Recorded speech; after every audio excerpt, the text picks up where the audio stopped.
Assalamu alaikum friends. In this video we will learn about the future perfect continuous tense. तो उसकी हम definition पढ़ेंगे. shows an action that will continue for a period or time before a certain point in the future. ऐसा अमल जो मुस्तकबिल में किसी खास वक्त पर जारी रहेगा तो उसे हम फ्यूचर परफेक्ट कंटिन्यूअस टेंस कहते हैं. किसी खास वक्त पर जारी रहेगा. जैसे एग्जांपल है, I will have been studying for 3 hours by 8 o'clock. मैं 8 बजे तक 3 घंटे से पढ़ रहा हूँगा.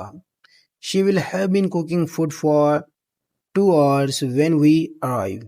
जब हम पहुँचेंगे तो वो 2 घंटे से खाना पका रही होगी. They will have been playing cricket since morning. वो सुबह से क्रिकेट खेल रहे होंगे. तो यहाँ पे हम क्या करेंगे, एक मखसूस टाइम पे देखो ना कोई काम जो है वो जारी रहेगा तो उसको हम फ्यूचर परफेक्ट कंटिन्यूअस टेंस कहते हैं. उसके हेल्पिंग वर्ब है विल हैव बीन और शैल हैव बीन. जो विल हैव बीन है वो सारे सब्जेक्ट के साथ इस्तेमाल होता है और शैल हैव बीन आई और वी के साथ हम यूज करते हैं. इसका सेंटेंस का स्ट्रक्चर है अफर्मेटिव का. तो सबसे पहले हम सब्जेक्ट रखेंगे, उसके बाद विल हैव बीन होगा या शैल हैव बीन सब्जेक्ट के हिसाब से, वर्ब इंफॉर्म होगा, ऑब्जेक्ट होगा, उसके बाद सिंस या फॉर यूज करेंगे और time. By next month he will have been working here for 5 years. अगले मंथ तक वो यहाँ 5 साल से काम कर रहा होगा.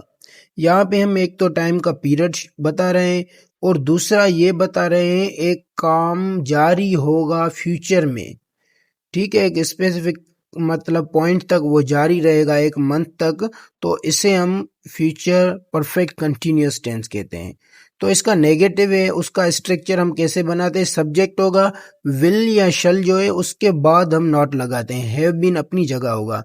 Subject will not have been, shall not have been, verb form, object, since, for और time होगा. इसका सेंटेंस है सेम ही है, उसको हम नेगेटिव में कर रहे हैं. By next month he will not have been working here for 5 years. अगले मंथ तक वो यहाँ 5 साल से काम नहीं कर रहा होगा. तो नेगेटिव हम जब भी बनाते हैं जो हेल्पिंग वर्ब होते हैं शल और विल के बाद हम उसके में नोट लगाते हैं. जैसे विल हैव बीन है तो हम विल नॉट हैव बीन बनाएंगे, तो विल के बाद हम या शल के बाद हम नॉट लगाएंगे नेगेटिव में. और हम इसका जो स्ट्रक्चर है इंट्रोगेटिव का, तो उसमें हम क्या करते हैं, हेल्पिंग वर्ब हम आगे रखते हैं. जो विल है और शल है उसको हम आगे रखेंगे, हैव बीन अपनी जगह पे होगा.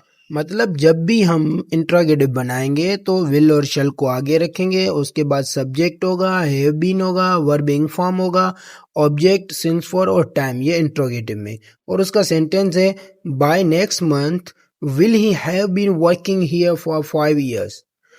क्या अगले महीने तक वो यहाँ 5 साल से काम कर रहा होगा.